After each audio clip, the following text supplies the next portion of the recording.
All right, welcome back everyone to this video. If you recall in our previous series, we had an issue with our game, which is, do it in a second, that when we die, we don't respawn. How do we fix this? What do we do?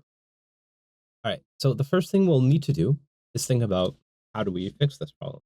Well, to respawn, essentially what we can do is we can create a variable or kind of a number essentially in our game and start that number to kind of start counting when I die. And then once I reach a certain point, then I will simply add my player again. So, okay, we have two parts. First, we need to actually make the variable and kind of make it that when it's full, we make our player. But then the problem with that is that we have to only start this thing, this number, to start counting when I die. Okay, those are the two parts that we're going to take a look at.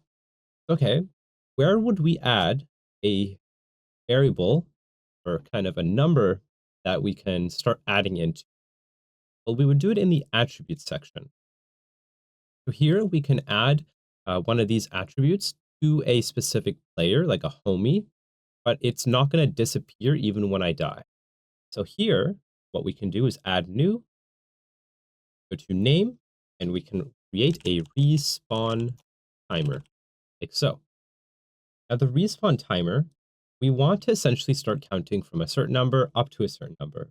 So what we can do is we can go to the regenerative speed and set this to 5. So it's going to count from 0 to 100 by iterations of 5. If you want it to be slower or faster, you can change that number, but that's essentially what we're going to do. Now the rest, we can just keep it off. We don't need any of this. So let's make sure to save. And now we have our respawn timer. Awesome. Now what do we do? Well, we can go to our scripts and let's create a new script here. Add new script. And we want to do two things in our world script here. The first one is to actually respawn our player. The second one is to start the timer. Let's do the respawning first, and then we'll go into the timer start. Okay? All right.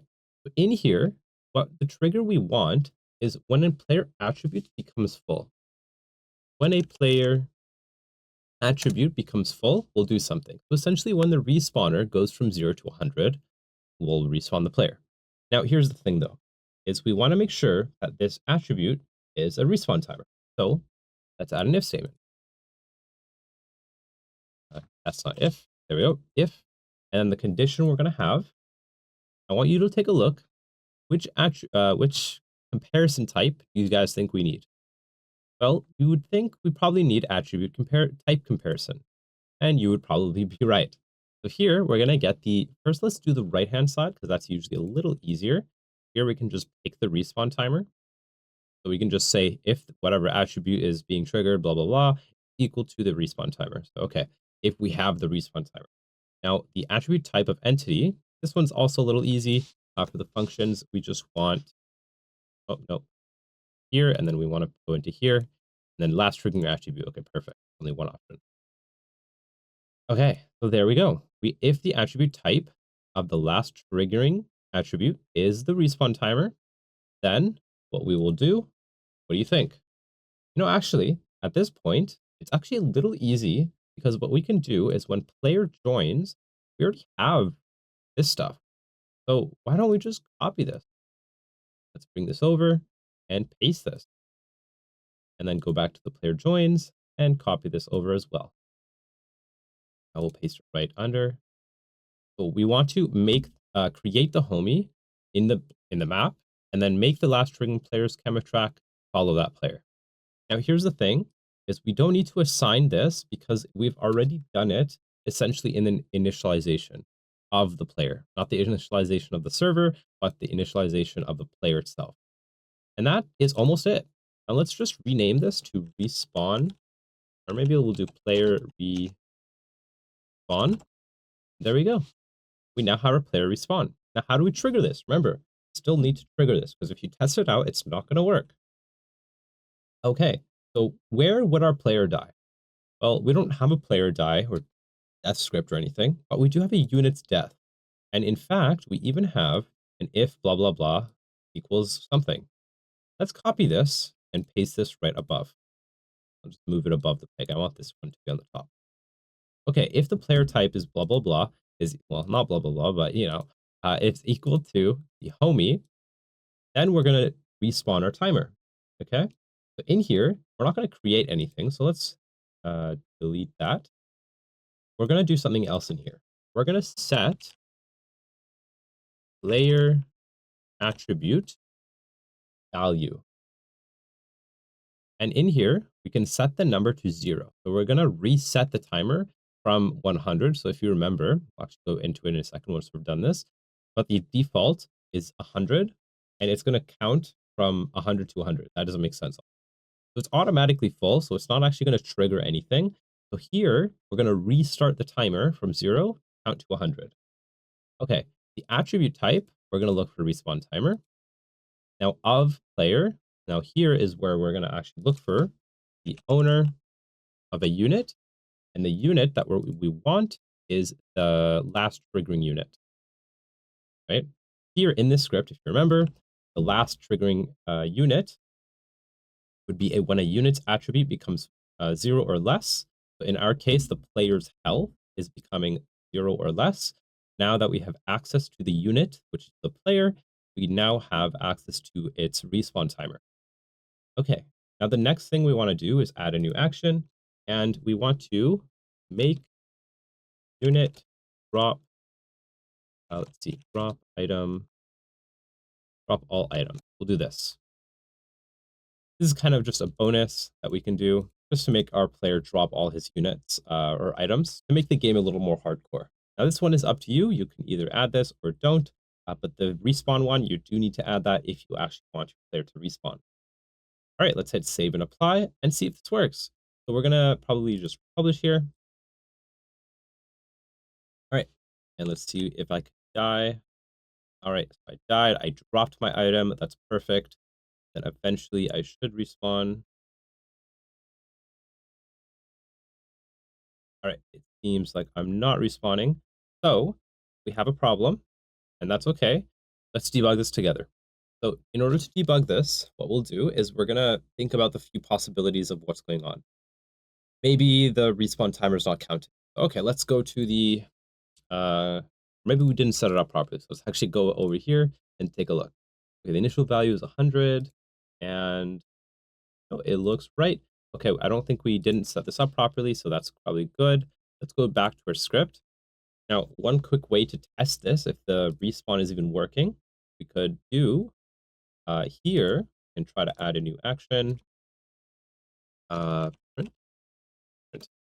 Let's create loading text on unit. No, let's create a floating text on unit position or on unit. Here, what we'll do with color string, we'll just say red on unit. Say last, oh, can't do last string entity, I suppose. Let's do last attacked unit. And then floating text will say this unit dead. We'll hit OK, and we'll pop this up to the top before we start any of this. And let's hit OK. And actually, I might change this to last attacking unit. It will pop up on the bear instead. That killed us. All right, let's hit republish and take a look.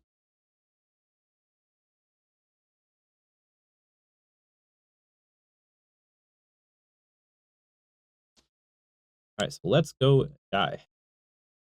I can die here. Hey, bear. All right, so we did not see a floating text, which is not good. So that probably means actually we'll need to wait though, because their attribute wouldn't have become full. Okay, so we can do here is go back. I'm going to do two things. One, I'm going to change this to last fact unit. And I'm going to copy this, pop this for here. Yeah, let's hit save.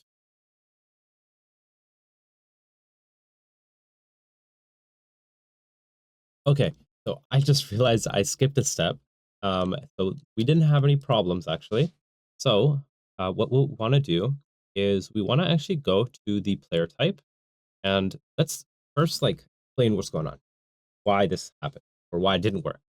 So, okay, we created this attribute, this respawn timer, and we have other ones, right? We have health and speed, but well, and we can add it here, but there's a problem adding it here.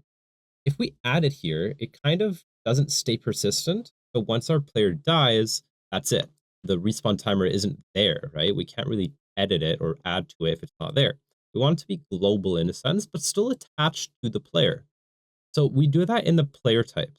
Here we made the human players, and this is where we would add the attribute. We'd go over here and add the respawn timer. And in here, we can add this and just hit save. Let's save and then hit close. Because we never assigned that attribute to the player, right? Now, one other thing, if you remember, kind of mentioned this a little, is when the player joins, we assign the last triggering player to human players. And that's why now it's connected. So let's republish and hit play. All right, let's see if I can just die here. It's not attacking. Here we go. Double trouble. And I am dead. We can see the respawn timer over here. It should be 100. And there we go. I've respawned. Yay. Awesome. That is our respawn timer. Okay, so the next thing we want to take a look at are resources. Now, in our game, if we ever want to add resources to our game, we want to be able to cut them down. So how do we do that? Well, what we can do, what you would think, is maybe let's make props. But the problem with props is that, well, those are just props. We're not going to be able to attack them. So what we'll do is we're going to create new unit. In here, we will simply create a top-down unit and name this tree. In our cell sheet, we can find the tree, or it's actually right there. So we'll pick the tree. And now what we'll do inside of our tree is kind of leave the health. The health, essentially, we want it to die eventually. So here, if anything, you probably don't want this, but we'll display the health just so we can see the health of the tree for debugging purposes, essentially. So, okay, we have health in our unit here, our tree. Let's hit save and apply. And then what we want to do is spawn them.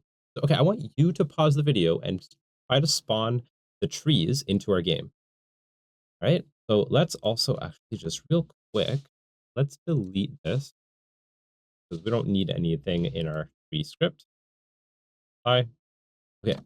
Now let's add it to our game. We would do that in the unit spawn units. Here, we will copy and paste.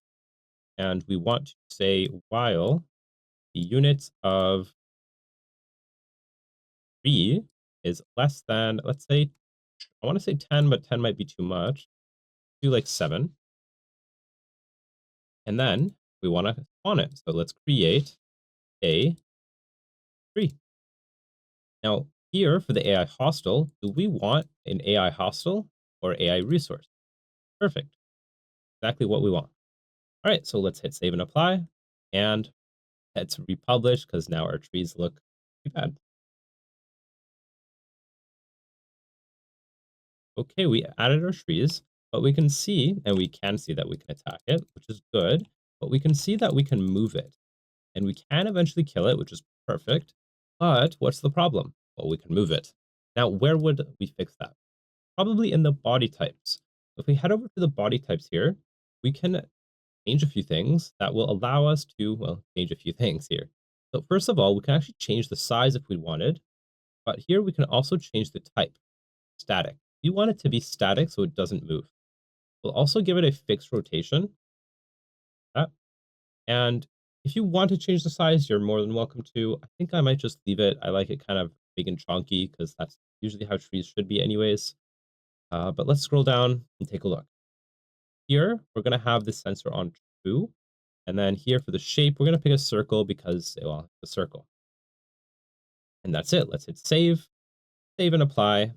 And I don't think we have to republish, so let's give it a try. Okay, so now I can just walk through them, which is perfect. Kind of what I wanted. If you want them to collide, you can do that as well. But yeah, now we can kill it. This is awesome. Okay, so now what we want to do is we want to create essentially a resource for this. Now we have two options. We can either create an actual object for it, like an item, or we can create an attribute. Now, at this point, you are more than welcome to try whichever one you'd like. I do encourage you to try it. But for me, and for us, and for this video, we're going to do an attribute, or like a variable, essentially. Okay, let's add it into our attribute section. Let's go to our attributes over here and add new. I'm going to add wood. Whoops, I didn't need to hit play there. So, okay, for our wood, what we'll do is the max, we'll just say 9999, many nines as you want, and then the initial value 0, because we don't want automatic wood. That's kind of weird. Here, we'll display the value. I do want it to be displayed. Then that's it. So I think we can just hit save. Or actually, sorry, I said that's it, but I want to change the color. Let's change it to kind of a weird, weird looking brownish color, I guess. That kind of works. It's a good brown color. Okay, let's hit save and hit close. And now what do we want to do? Well, every time I kill a tree, we add to the attribute. Okay, let's go over here to the unit's death. In here, we would say paste. Actually, let's not paste that one. That one has a lot of code in it. Let's copy this one instead. We'll save, copy this, and instead of the pig dying, we will say tree. That's not a tree. Pig. There we go. Awesome. Okay. Now in here, what do we want to do? Well, we want to uh, add to our resource. Okay, how do we do that? Well, we would easily go over here, delete this. Now, so by the way, if you were to do the other route of adding an actual object, this is you just create a tree, right? Or create a wood or whatever it is that you wanted. Delete action. Here we can create new action, and we would set layer attribute value.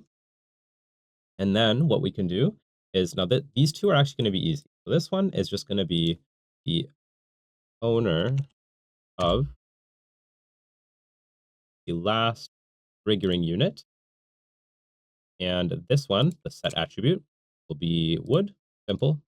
We're going to set the wood of the last triggering attribute as number. Now this one is the tricky one.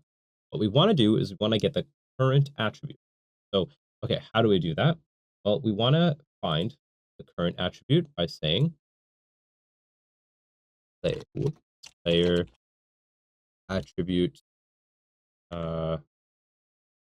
value, which is at the top. I just missed it. And then over here, we can just simply pick the wood. We're going to get the wood of the last triggering. Actually, I think I just made a mistake here. Sorry. What we want to do is we want to cancel. Oops, I just canceled everything. That was a mistake. Okay. Save play.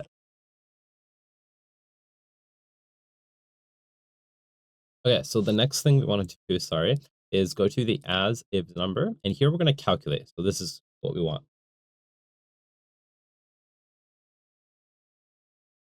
So here in the op1, we're going to add 1 to the current attribute that we have.